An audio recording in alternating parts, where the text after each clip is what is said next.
Matric পৰীক্ষাৰ কাৰণে আৰু এটা বহুত ইম্পৰ্টেণ্ট কোশ্চিনটো হ'ল ফুলগুৰি দাৱাৰ ওপৰত এটি টোকা লিখা বা অসমৰ প্ৰথম কৃষক বিদ্ৰোহৰ বিষয়ে চমুকৈ আলোচনা কৰা। উত্তৰত আমাৰ লিখিব লাগিব যে ব্ৰিটিছৰ অৰ্থনৈতিক শোষণৰ বিৰুদ্ধে শোষিত কৃষক ৰাইজ কৰা অসমৰ প্ৰথমটো বিদ্ৰোহ হৈছে ফুলগুৰি দাৱা।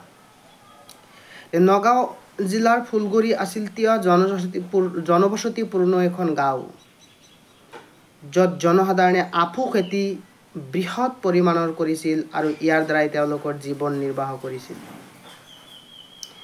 ব্ৰিটিছ চৰকাৰে নিজাববীয়াকৈ কানি বিক্ৰী কৰিবলৈ লোৱাত আফু খেতি কৰি পেট প্ৰৱৰ্তোৱা ফুলগুৰি অঞ্চলৰ কৃষকসকল বিক্ষুব্ধ হৈছিল।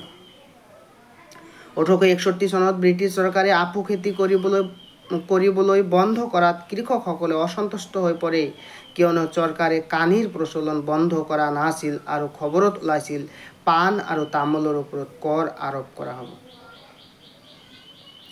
চৰকাৰে আফু খেতি বন্ধ কৰাৰ লগে লগে ৰাইজ মেল অনুষ্ঠিত কৰি কৃষকসকলে আফু খেতি বন্ধ কৰাৰ নিৰ্দেশ বাতিল কৰিবলৈ আৰু পাণ তামোলৰ ওপৰত কৰ নলগাবলৈ সিদ্ধান্ত লয়।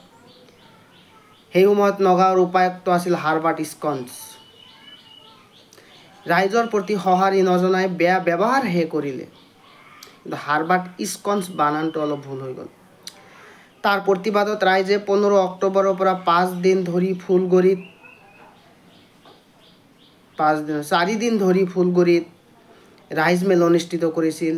উপায়ুক্তই সহকাৰী উপায়ুক্ত ছিংগাৰক সভাস্থলীত পঠোৱাত তেওঁ জানিব পাৰিলে যে ৰাইজৰ দাবীসমূহৰ প্ৰতি সঁহাৰি নজনোৱাৰ বাবে তেওঁলোকে ঊৰ্ধ্বতম কৰ্তৃপক্ষৰ কাষ চপাৰ গুণগাথা কৰিছে।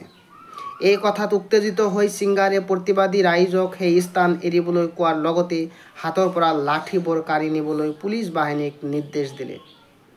লাঠিবোৰ টনা আজোৰা কৰি থাকোঁতেই ৰাইজৰ মাজৰ পৰা কাহিগড় মৌজাৰ বাবু কৈৱৰ্ত নামৰ মাছমৰীয়া এজনে ছিংগাৰৰ মূৰত লাঠিৰে কোবায় আৰু আন কৃষকসকলেও তেওঁক মাৰধৰ কৰাত সেই ঠাইতে তেওঁৰ মৃত্যু হয় আৰু সেই মৃতদেহটো কলং নদীত পেলাই দিয়া হয়।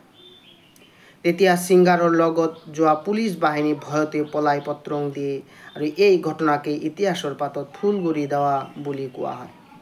এই ঘটনাৰ পিছত বহুতো কৃষক লেফটেনেণ্ট ছিংগাৰৰ হত্যাৰ অপৰাধত গ্ৰেপ্তাৰ কৰা হয় আৰু বিচাৰত লক্ষ্মণ ডেকা, সবৰ লালুং আৰু ৰংবং ডেকাক নগাঁও জেলতে মৃত্যুদণ্ডিত কৰে আৰু কিছু অভিযুক্ত কালাপানী আন্দামান নিকোবৰ দ্বীপপুঞ্জক লৈ দীৰ্ঘ সময় নিৰ্বাসন দিয়া হয়। ইয়াৰ পৰা আৰু কিছু শ্বৰ্ট কোশ্চিন আহিব পাৰে যে ফুলগুৰি ক'ত অৱস্থিত? নগাঁও জিলাত অৱস্থিত। সেই ফুলগুৰি অঞ্চলৰ মানুহে কি খেতি কৰিছিল? কোশ্চিন আহিব পাৰে, শ্বৰ্ট কোশ্চিন। আফু খেতি কৰিছিল। আৰু তেওঁলোকে কোন জনগোষ্ঠীৰ আছিল? তেওঁলোকে আছিল তিৱা জনগোষ্ঠীৰ। আৰু আহিব পাৰে অসমৰ প্ৰথম কৃষক বিদ্ৰোহটোৰ নাম কি? ফুলগুৰি দাৱা। কেতিয়া হৈছিল? 1861 চনত হৈছিল। ফুলগুৰি দাৱা চলি থকা সময়ত সেই সময়ত নগাঁৱৰ উপায়ুক্ত কোন আছিল? হাৰ্বাৰ্ট স্কন্স। আৰু সহকাৰী উপায়ুক্ত আছিল লেফটেনেণ্ট ছিংগাৰ। কাৰ মৃতদেহটো কলং নদীত পেলাই দিয়া হৈছিল? লেফটেনেণ্ট ছিংগাৰৰ মৃতদেহটো কলং নদীত পেলাই দিয়া হৈছিল। Thank U.